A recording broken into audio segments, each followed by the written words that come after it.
All India इमाम organisation के chief doctor इमाम उमर अहमद इलियासी की अयोध्या में राम मंदिर की इफ्तिताई तकरीब में शिरकत के बाद उनके खिलाफ फतवा जारी किया गया। इमाम के खिलाफ जारी होने वाले फतवे में इसे काफिर करार दिया गया है और इसमें उनकी जान को लाहक खतरात भी शामिल हैं। ये फतवा मुबैना तौर पर मुफ्ती साबिर हुसैनी ने जारी किया था, जो मुफ्ती क्लास के नाम से एक इदारा चलाते हैं। उनके खिलाफ फतवा जारी होने पर चीफ इमाम ने कहा कि चीफ इमाम के तौर पर मुझे श्री राम जन्मभूमि तीर्थ क्षेत्र से दावतनामा मौसूल हुआ। मैंने 2 दिन सोचा, क्योंकि मेरे लिए ये मेरी ज़िंदगी का सबसे बड़ा फ़ैसला था। फिर मैंने मुल्क की हम आहंगी के लिए फ़ैसला किया। कौमी मफाद में मैंने अयोध्या जाने का फ़ैसला किया। अयोध्या में बाबाओं, संतों और अयोध्या के लोगों ने मेरा इस्तकबाल किया। वहाँ से मैंने मोहब्बत का पैगाम दिया। चीफ इमाम ने बताया कि मैंने पैगाम मोहब्बत में कहा कि हमारी ज़ातें मुख्तलिफ हो सकती है, हमारे फ़िरक़े मुख्तलिफ हो सकते हैं, हमारे इबादत करने का तरीक़ा मुख्तलिफ हो सकता है, हमारे तमाम मज़ाहब मुख्तलिफ हो सकते हैं, लेकिन हमारा सबसे बड़ा मज़हब इंसान और इंसानियत है। हम हिंदुस्तान में रहते हैं और हम सब हिंदुस्तानी हैं। आइए हम सब मिलकर हिंदुस्तान को मजबूत करें, हिंदुस्तानियत को मजबूत करें। कौम सुप्रीम है। क्या है? देखिए, मैं राम जन्मभूमि ट्रस्ट के द्वारा मुझे निमंत्रण मिला, ऐसे चीफ इमाम होने के नाते मुझे जाना के लिए। मैं 2 दिन तक इस पर बहुत विचार करता रहा कि मुझे क्या करना चाहिए, क्योंकि मेरे लिए मेरी ज़िंदगी का ये सबसे बड़ा फैसला था। मैंने फिर फैसला ये लिया कि मुझे जाना है आपसी सौहार्द के लिए, अपने देश के लिए, राष्ट्रहित में। ये मैंने फैसला लेते हुए मैं अयोध्या चला गया। वहां जाके तमाम अयोध्या वासियों ने मेरा स्वागत किया, साधु संतों ने मोहब्बत का इजहार किया, इस्तकबाल किया। वहां से मैंने अपना एक पैगाम, जो कि पैगाम मोहब्बत, मैंने वहां से दिया। वो पैगाम मोहब्बत जो था, मैंने उसमें कहा कि हमारी सबकी जातियां ज़रूर अलग हो सकती हैं, हमारे पंथ ज़रूर अलग हो सकते हैं, हमारे इबादत करने की तरीके, पूजा पद्धति अलग हो सकती है, हमारे सबके धर्म ज़रूर अलग हो सकते हैं, लेकिन हमारा जो सबसे बड़ा धर्म है इंसान और इंसानियत का है। और हम भारत में रहते हैं, हम सब भारतीय हैं। आओ हम सब मिलकर भारत को मजबूत करें, भारतीयता को मजबूत करें। राष्ट्र सर्वोपरि है। ये पैगाम मोहब्बत जैसे ही दिया, देश के तमाम सारे चैनलों पर, तमाम सोशल मीडिया पर ये मेरा वायरल हो गया।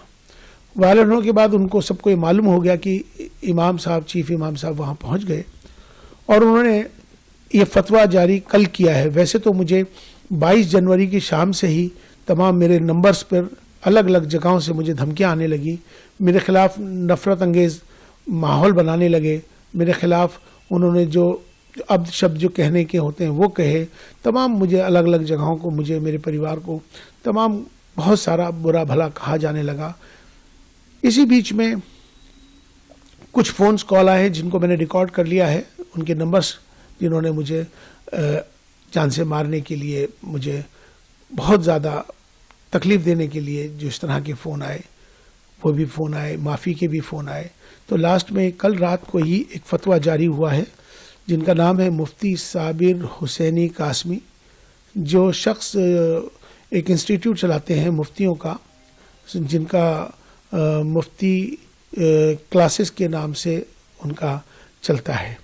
मैं उनको जानता नहीं हूँ, मेरी उनसे कोई जानकारी नहीं है, लेकिन ये सोशल मीडिया के माध्यम से, वो तमाम देश भर के इमामों के माध्यम से मेरे पास अलग अलग जगहों से फतवा आना शुरू हो गया था। चूँकि उन्होंने ये, इसमें मेरा एक नंबर है, मेरा मोबाइल का नंबर उन्होंने इसमें ये मेंशन कर दिया है अपने फतवे के अंदर, जिसमें उन्होंने साफ तौर पे मेरा नंबर जाहिर करके तमाम पूरे देश के लोगों को मेरा नंबर दे दिया, इमामों को दे दिया, ये फतवा जारी कर दिया। उनसे इन्होंने कहा है कि ये माफ़ी मांग लें, मेरा बायकाट कर रहे हैं, और मुझसे उन्होंने कहा है कि आप जो है इस्तीफ़ा दें, वरना आप अपना अंजाम सोच लें। इसमें उन्होंने 4 बिंदु इसमें बुनियादी हैं, 4 बिंदु इसमें बुनियादी हैं। एक बिंदु उनका ये है कि आप प्राण प्रतिष्ठा में क्यों गए? आप चीफ इमाम हैं, आपको जाने का अधिकार ही नहीं है, आप इसलिए आप पर कुफ्र का फतवा जारी होता है। दूसरा बिंदु उन्होंने ये दिया है कि आपने इंसानियत को धर्म से ऊपर कर दिया है, ये आपका गुनाह है, इसलिए आप पर फतवा जारी होता है। तीसरा गुनाह यह है कि आपने धर्म से ऊपर उठकर आपने कहा है कि राष्ट्र सर्वोपरि है, देश को आपने ऊपर बना दिया है, इसलिए आप भी इस फतवे के लिहाज से आप खारिज हो गए।